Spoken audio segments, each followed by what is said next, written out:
Now let's spend some time talking about redeeming mutual fund shares.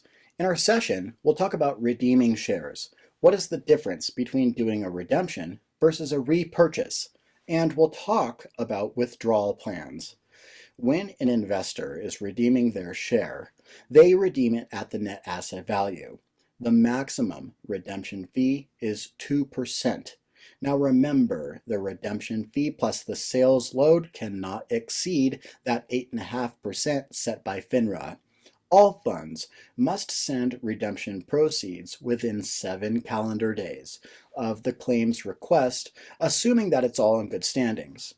Now, I'm going to put a star by this, and here's the reason why. It is calendar days. Everything else that we've learned is business days. So whenever something is different, I want to highlight it and pay attention to it, especially if it's for a mutual fund. So remember, redemption proceeds must be sent to the investor within 7 calendar days of the investor's redemption request. So what's the difference between a redemption and a repurchase? When an investor is redeeming their fund, that means they're selling their shares through the fund and the investor gets the net asset value. With a repurchase, that goes through a broker-dealer, the investor gets the bid price. It's the same thing as a redemption, but it's faster for the investor. An investor can also set up a systematic withdrawal plan. Most funds do require a minimum balance. For some funds, it's like a minimum balance of $10,000. There's a set dollar amount, and that can actually deplete your principal.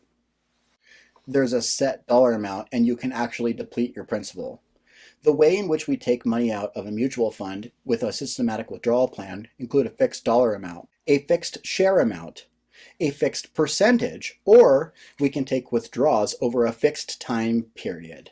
So now we're going to wrap up. In this session, we've talked about redeeming mutual fund shares. We've talked about the difference between a redemption and a repurchase.